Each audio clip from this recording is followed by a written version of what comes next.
Dumulong na ang pagdinig ng LTFRB sa hirit na taas pasahe sa jeep.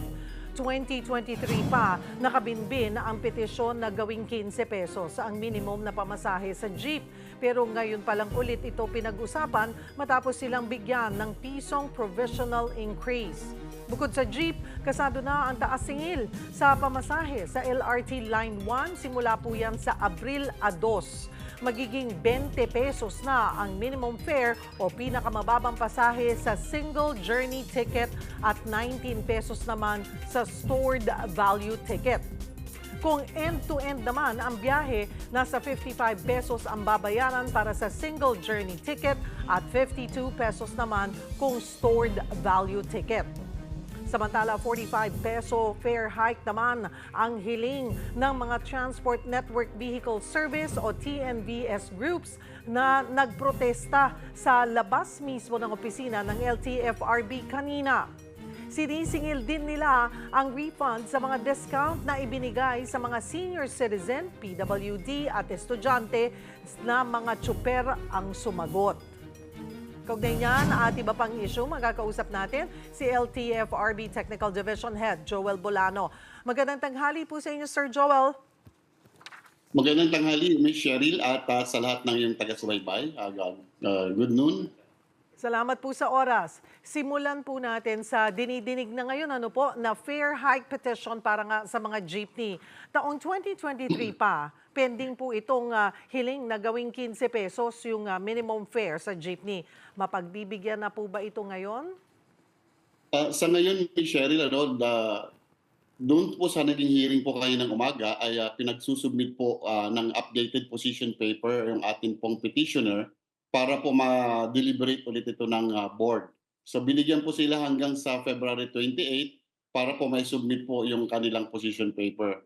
At magkakaroon po ng panibagong hearing sa March 8. Ano-ano po ba yung kino-consider po ninyo sa pagdedesisyon? At kung nagsimula na nga po, gaano kaya katagal aabutin bago maglabas din ng desisyon kaugnay po dito? Una po, ang mga basic po na tinitingnan po ng LTFRB board ay yung pong, siyempre ho, yung ating pagtaas po ng ating pong fuel.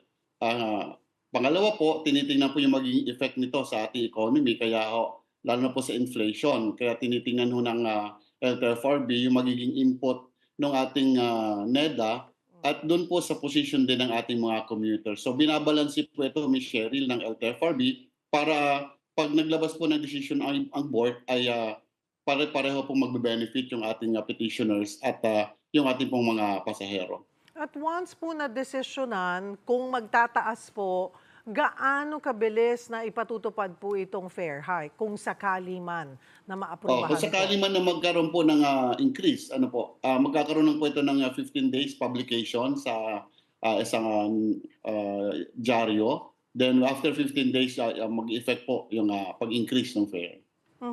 Pero di po ba meron namang subsidiyang ibibigay ang pamahalaan? Tama, Ms. Cheryl. Nung nakarang taon, meron po.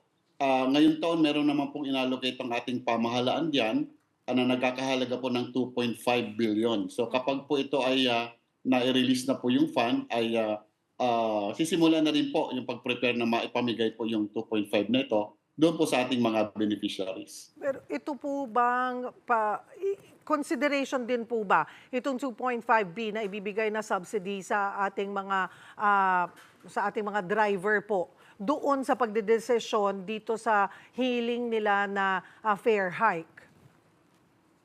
Sa totoo lang, Ms. Cheryl, ito pong allocation, bago pa naman po nag-file ng petition po yung ating mga transport group, may nakalaan naman taon-taon na fuel subsidy amount ang ating pamahalaan dyan.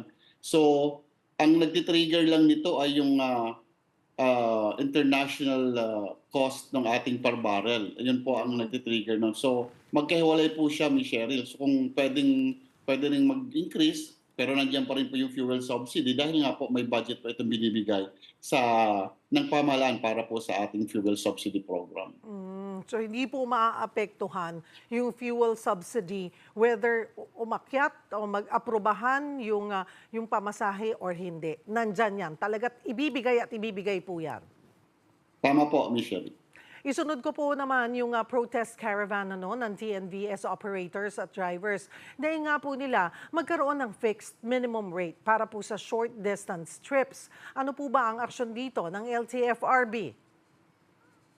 Sa ngayon kasi, Miss Cheryl, ang kanilang fare matrix ay fixed naman yung kanilang per kilometer. At ang fare rates nila ay meron pong component na per kilometer which is 15 pesos. Bukod pa po yan doon sa kanilang base fare na 45. At saka doon po sa per minute travel time na 2 pesos.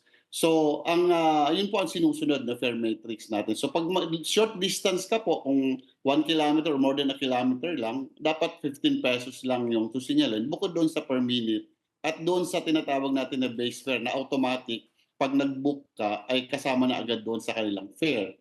But at any rate, nag-aantay lang kami ng kanilang petition just to inform the public na nag-file po ngayon lang, siguro mga 30 minutes ago, nag-file po ang Laban TNVS, isa ito sa mga group ng TNVS drivers, ng kanila pong petition. Pero ang kanila pong petition ay i-increase yung kanila pong base fare from 45 pesos to 70. The rest component ay hindi po nila ginalaw. So magiging it will remain on 15 pesos per kilometer, saka po yung 2 pesos per minute. Yung pa rin po ang magiging basis. Pero, yun nga po, tataas ng 70 pesos Base fare. base fare po. Alright. Malaki-laki rin po yun, sir.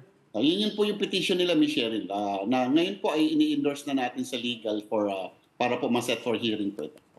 Paano naman po kaya yung reklamo din ng mga pasahero sa pagka-cancel po ng drivers ng bookings para sa short distance trips?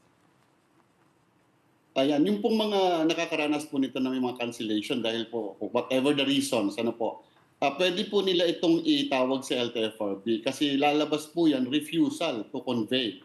Pwede po silang ma-penalize dyan. So kung sakasakaling yung ating mga passengers ay nakakaranas ng cancellation, ay i-report lang po sa LTFRB. Total, up-based naman ito, Ms. Cheryl, madaling makuha yung details ng unit o yung even the driver, ay i-report lang po sa aming hotline. Hotline namin po ay 24/7 1342 para po ma-actionan po ng LTFRB. Isa pa pong hinaing ng grupo ang matagal na pag-refund sa kanila para po dun sa mga discount na ibinigay daw sa mga senior citizen, PWD at estudyante. Mapipinalize ba ng LTFRB ang transport network companies kaugnay po nito? Kasama po yan sa mga previous na hearing na yung last January na mga hearings natin tungkol po dyan after nga doon sa Senate hearing natin sa public services ay nagkaroon po ng mga showcase doon sa ating mga TNCs para po tingnan po kung ano ba talaga ang sitwasyon doon sa pagpataw ng discount na ito. Ayaw naman natin i-preempt yung magiging decision ng board. Maglalabas po ang board ng kanilang decision hopefully before the end of February ay mailabas na po yung decision po tungkol po doon sa 20% discount na ito. Maraming pong salamat sa inyong oras, LTFRB Technical Division Head, Joel Bolano.